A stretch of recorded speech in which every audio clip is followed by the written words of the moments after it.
பாலா படம் மாதிரி சோகமாக போகுது அப்படின்னா பாலா படம் மாதிரி மாறி எல்லாரும் சாகுறாங்க, பாலா படம் மாதிரி என் லைஃபே கொடுமையாக போகுது அப்படின்னு நம்ம ஒவ்வொரு சோகமான நிகழ்வுகளுக்கும் நம்ம பாலா படத்தை உதாரணம் காட்டுறது ரொம்பவே சகஜமாக இருக்குது. ஸோ இதுதான் பாலா சம்பாதிச்ச பிராண்டா? அதையும் ஒரு படத்தை பற்றியும் இவ்வளோதான் புரிஞ்சிருக்கேன் அப்படின்னு புரிஞ்சிக்காமல் இருக்கவங்களையும் சேர்த்து தான் சொல்கிறேன்.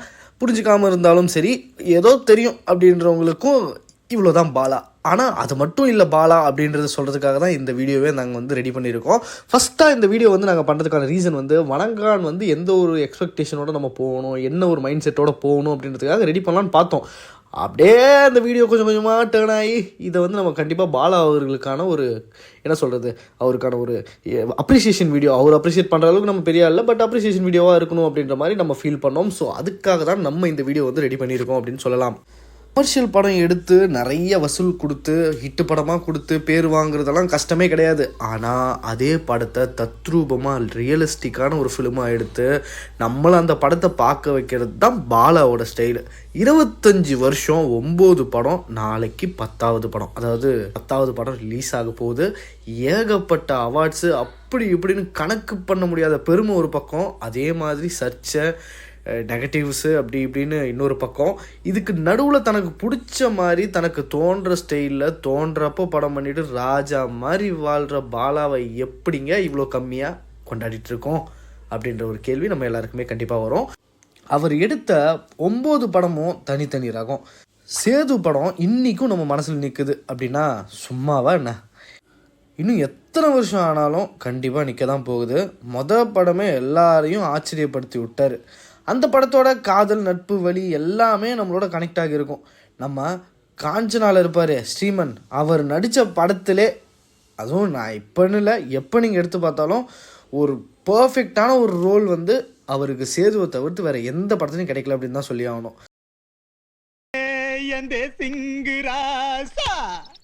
இப்படி அக்ராரத்துல போய் வாக்கப்பட போறியே.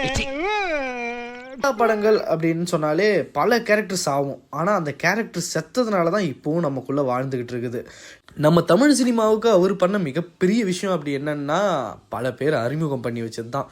அப்புறம் அவரோட படத்தில் நடிக்கிற எல்லாருமே என்ன சொல்கிறது, அவங்களோட வாழ்க்கையே புரட்டி போட்டுரும் அப்படின்னு தான் சொல்லி ஆகணும். அவர் படத்தில் நடிக்க வர்ற ஆர்டிஸ்ட்டுக்கெல்லாம் லுக்கு மட்டும் சேஞ்ச் பண்ணாமல் தன்னுடைய கெரியரையும் சேஞ்ச் பண்ணுற ஒரு ஸ்டைலை நம்ம பாலா ஒவ்வொரு படத்துலையுமே வச்சுருக்காரு அப்படின்னு தான் சொல்லி ஆகணும்.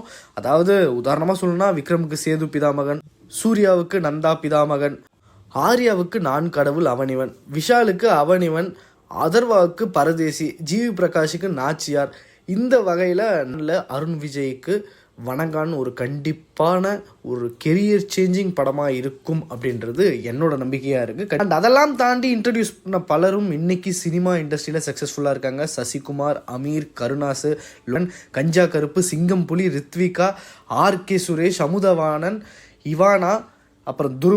ஸோ ஸ்டூடெண்ட்ஸ் அப்படின்னு பார்த்தோம்னா அமீர், சசிகுமார், சிங்கம் புலி, சுதா கொங்காரா. ஸோ இப்படி பல பேர் சினிமாவில் இன்றைக்கி கொடி கட்டி பறந்துக்கிட்டு இருக்காங்க. அண்ட் அது மட்டும் இல்லாமல் ஹிந்தியில் ஃபேமஸான டைரக்டரான அனுராகும் நம்ம பாலாவோடைய சேது படத்தை ரொம்ப இன்ஸ்பயர் பண்ணதா, அண்ட் அந்த படம் ரொம்ப அவரை பாதிச்சதா ஒரு படமாக இருந்தது அப்படின்னு சொல்லியிருப்பார் ஒரு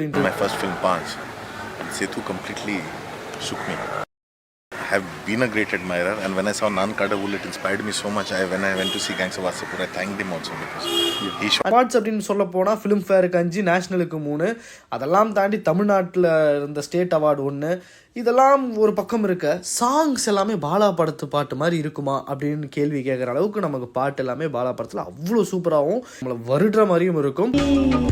காதல் தன் வேலையை காட்டுதடி, என்னை வாட்டும் வேலை. புரியாத உறவில் நின்றேன், அறியாத சுகங்கள் கண்டேன், மாற்றம் தந்தவள் நீதானே. எனக்காட்டு வீசுதே, பேச போல பேசுதே, ரசத்தி தித்தி நான் ஒன்ன தேடி வரவா, நீ கேட்டதை எல்லாம் தரவா தரவா. காமெடி அப்படின்னு சொல்ல போனால் இன்றைக்கி நம்ம பேசிக்கிட்டு இருக்க டார்க் காமெடியெல்லாம் அன்றைக்கி பாலா அவர் படத்தில் வந்து ரொம்பவே அழகாக காமிச்சிருப்பாரு. அந்த டார்க் காமெடியை பார்த்து நமக்கு அந்த டைமில் வந்து என்னடா புதுசாக பண்ணிட்டு இருக்காரு அப்படின்ற மாதிரி இருந்தாலும், ஆனால் அன்றைக்கி அந்த ஒரு விஷயம் ரொம்ப பீக் அப்படின்னு தான் சொல்லி ஆகணும். நான் கடவுள் படத்தில் கடவுள்களை காமிச்ச விதம் அப்படின்னு சொல்லலாம். ஸோ அந்த மாதிரி நிறைய விஷயங்கள் பாலா அவர்கள் பண்ணியிருக்காரு. அண்ட் லவ் அப்படின்ற ஒரு விஷயத்தை ரொம்ப அழகாக காமிக்கிற ஒரு நபர் அப்படின்னு கூட சொல்லலாம். அதாவது இயல்பாக அவரோட சினிமா பாணியில் காமிக்கிற ஒரு நபர்னு கூட சொல்லலாம்.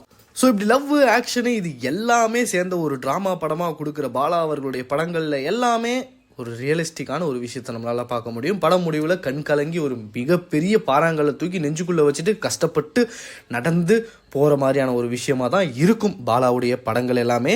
ஸோ அந்த வரிசையில் கடைசியாக வந்த தாரத்தப்பட்டை படத்துக்கு அப்புறம் ஒரு பெரிய சோகம்தான் வர்மா அப்படின்ற நம்ம துருவ் அவர்கள் நடித்த படம். ஸோ வர்மான்ற படம் ஒரு ரீமேக் படம் அப்படின்றதுனால எதிர்பார்ப்பு ஒரு பக்கம் உடைச்சாலும் கூட அதுக்கப்புறம் வரப்போக இருக்க வணங்கான் வந்து ஒரு மிகப்பெரிய ஒரு வெற்றி படமாக அமையும் அப்படின்றது நம்ம பார்க்கும்போதே தெரியுது, ட்ரெய்லர்லாம் பார்க்கும்போது. ஸோ இந்த படம் பாலாவுடைய கெரியர் மட்டுமல்ல, அருண் விஜயோட கெரியரையுமே மிகப்பெரிய அளவில் புரட்டி போட போகுது. அண்ட் இப்போ இருக்க ஜென்சியில் இருக்கிற ஆடியன்ஸ் எல்லாருமே, பசங்க எல்லாருமே போய் பாலாவுடைய படத்தை பார்த்து பாலா என்ன மாதிரியான ஒரு ஆள் அப்படின்றத புரிஞ்சுக்குவாங்க அப்படின்ற மாதிரியான ஒரு படமாக இந்த வணங்கான் அமையும் அப்படின்றது என்னுடைய கருத்து. உங்களுடைய கருத்து என்ன அப்படின்றத பற்றியும் பாலா அவர்களை பற்றியும் உங்களுக்கு ஏதாவது எக்ஸ்பீரியன்ஸ் தெரிஞ்சிருந்தா கமெண்ட்ஸில் சொல்லுங்கள். ஸோ இதோட இருந்து முடிச்சலாம். ஓகே, டேக் கேர், பாய்.